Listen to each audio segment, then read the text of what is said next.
Alrighty, a Friday morning. It is wet out there. We'll go over that weather forecast in case you're just joining us in just a little bit. But we want to thank and welcome our next guest into the studio this morning. Good morning, ladies. How are you? Good morning. How are you, Luke? Terry Wig joining us. Kelli Davis. Kelli, I called you Kelli Reed the other day. Well, that's not good. Well, because, you know, just the attachment with the Reed program. That kind of Reed. The brain was going, yeah. Or is it Kelli Red? Kelli Davis is here. And, boy, there's been a lot going on. Kelli, you're with a new organization now. I am. I am with the Titusville Regional Literacy Council, which is a brand new organization. It's a program under the United Way of Titusville. And we're pleased to announce that family literacy is back, and I'm the family literacy coordinator there. Very nice. Congratulations. Thank you. So it is TRLC, not to get confused with TLC, the group. We thought about doing TLC, but we thought that was just not quite good. I was going to make a musical reference. It, so, yeah. No. So TRLC, Titusville Regional Literacy Council, it's the family literacy program. Terry, talk about this program, the past and now the future. Okay. We were very fortunate to have family literacy in our community for a number of years, and it was successful. There were some, I think, concerns with the READ program about the continued funding and those types of things. And we lost that program several years ago, about 2.5 years ago, I think. Mm-hmm. And we're closing on 3 years. And we hoped that the program could come back. However, it didn't seem that was going to happen. And we knew there was a need in the community for this type of a program. So even though this is housed under the United Way for right now, it is a collaborative program. There's about 15 stakeholders involved in the program. The school district is pretty much a lead. We are a lead in the program. The Benson Memorial Library, Head Start, Early Head Start, all of the early childhood folks in the community came together collaboratively to form the new program. So obviously those folks also recognize the need. Right. Yes, exactly. They have really noticed, the ECLC has noticed since the program was gone that the need has increased. Wow.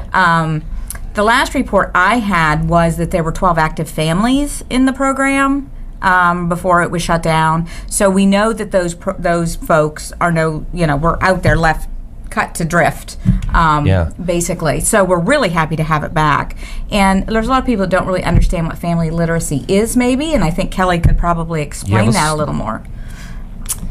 Family literacy is a program where, to qualify for the program, you have to have at least one child 8 or under. There are 3 components to the program. The first component is adult literacy. So an adult, a parent, comes to our program because they have some kind of an educational need. And we can help them study for a GED or learn to read or improve any basic skills. Math, give me this because I'll forget, I'm on camera. Math, writing, grammar. We can help with computer skills, health literacy, financial literacy.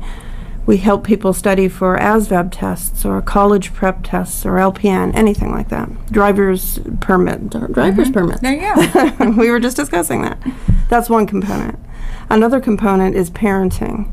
And with parenting, we might bring in speakers. We discuss topics that parents might have concerns with, like discipline or nutrition or bullying or just things that go on at school. You never know what you're going to talk about because parents bring them to you. So there are a whole gamut. We have folks from Love Inc. and usually once a month, and the numbers that they get through their backpack program is incredible. Some of those families would qualify for some of these programs. Exactly. And Kelli is now open. She's taking referrals. Mm-hmm. She has all her assessments tools. She's been doing her assessments. And with an upcoming event that we have, we hope to reach out and get those referrals rolling even more than they are. I think you've had interest from, 9 families at this point? Mm-hmm. Wow. So it was like, boom. So even the folks that are thinking about calling and setting up an appointment, in the back of their minds, are they thinking, this is a chance to better myself or to better our family, maybe a better job, or maybe a job that's more sustainable than maybe what I'm doing now? Yeah, and the importance of this is kids need to have skills. They have to be able to succeed in school, and we know as parents how hard it is to help them with their homework. And there's a lot of folks that maybe school wasn't there. It just didn't fit for them, and they just feel now that they need some additional help to better themselves and their family. Because we know economically, if a family is a little further up the economic scale, their kids do better in school. I don't mean to laugh at that, but I look at my kids come home, and my oldest is in 5th grade, and what he's doing in 5th grade, I don't think we did till 8th grade or 9th grade. Right. It's incredible. It is. It's the truth. It is. I know we can't help with math anymore. We're done. Yeah, that's right. We're done. Sorry. Yeah. But the whole thing is to make sure that the family unit understands the importance of literacy and working toward the success for the parent that'll pass down to the success of the child. And it's going to, we hope to reduce or eliminate that cycle of illiteracy in the community. Because if a parent has a hard time reading, they're obviously not going to be reading to their kids. Be able to read to their child. And there's a third component to the family literacy too, which is parent-child time together. And I know that Kelly can give you better details on that than I can. Yeah, it's parent and child together time. It's called PACT. And that's where we actually work with the parents and children together, just like it says. We might do crafts, we might do reading, playing, education through play, but it's just to help the parents better interact with their children. And so the biggest part of family literacy is the parents can bring their children there. We have a child care provider where the children will be with that person while the parents are working on whatever they come to work on, and then we'll do time together. And she is a early educator, so that's kind of nice. It's probably best for you to better evaluate is to see them interacting with each other. Absolutely. Yeah, there are with United Way and with most funders, there are benchmarks and measurements that we set out, and we have approved tools to measure all the components that are in family literacy, and that's an observation tool, I believe, is for that portion of the program. Yeah, Terry, I talked to you before. I remember when it was first announced that United Way was going to look at numbers before deciding what you were going to help fund, and it's like, well, that's ridiculous. It's not. Just incredible how much stronger the programs are when they start looking at their numbers. Right. And it's not just the numbers of people served. It's measuring the improvement in their lives. Right. How you change their lives. That's the key to it. And this we believe is a very valuable program. Absolutely. Okay, so this is kind of part of so many different groups here. Yeah. Where are you located? We're at 330 East Spruce Street, which is the basement of the ECLC, the Early Childhood Learning Center. I choose to call it the lower level. The lower level. Lower level. Lower level. The lower level. What occurs to me, I'm looking through the materials that you've brought with you this morning. When folks talk about literacy, the first things they think of are the things that are on the top of this is reading, writing, grammar, and math. But a little bit further down here, there's something called financial literacy and health literacy. Can you tell us a little bit about that?